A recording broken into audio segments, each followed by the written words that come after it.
ko na marami din siguro sa ating mga Pinoy na kilala kung anong prutas itong hinahampas ni Kuya. Lalo na yung mga nasa probinsya at nakatira sa mga coastal areas. Marahil nga ay natikman nyo na ang prutas na ito at naging parte na ito ng inyong kabataan. Pero para sa mga katulad naming ngayon lang nakakita nito, ay talaga namang namamangha kami sa itsura ng kakaibang prutas na ito. Hinahampas o di kaya'y pinapalo ito upang mahiwalay individually ang mga bunga. Kapag hinati o binuksan ang bunga nito, ang laman ay para ding buko. Napakaliit nga lang. Sa Vietnam, nilalagyan nila ito ng asukal at ice at nilalako ito ng mga street vendors bilang palamig. Ito ay prutas ng nipa o sasa.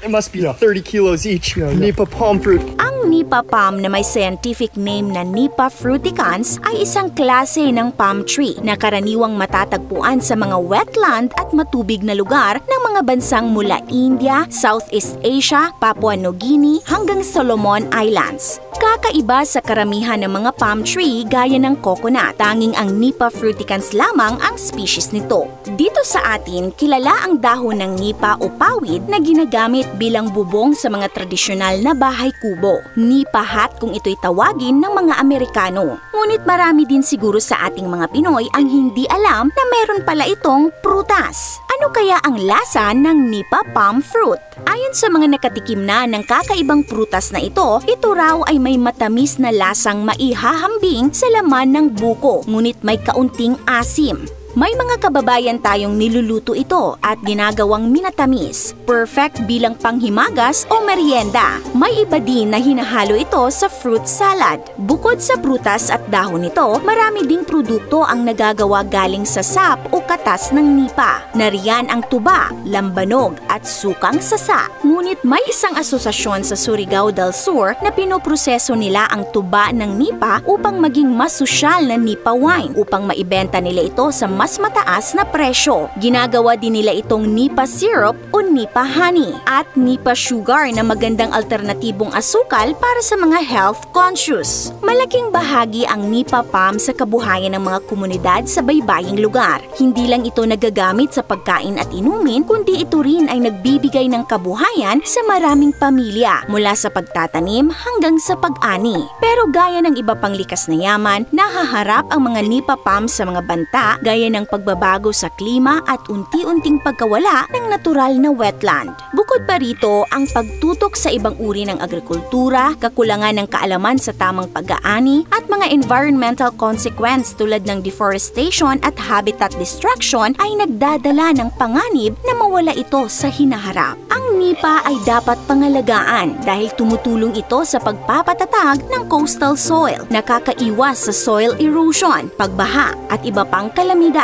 Ang biodiversity na dala ng mga nipa palm ay nagiging tirahan din ng iba't ibang halaman at hayop sa mga baybayin. Hindi lang ito masarap na prutas, kundi isa ring yaman na sumusuporta sa kalikasan at kabuhayan ng marami. Ikaw ka-awesome, natikman mo na ba ang nipa fruit? This is your Ate O from Our Republic. Hanggang sa muli and stay awesome!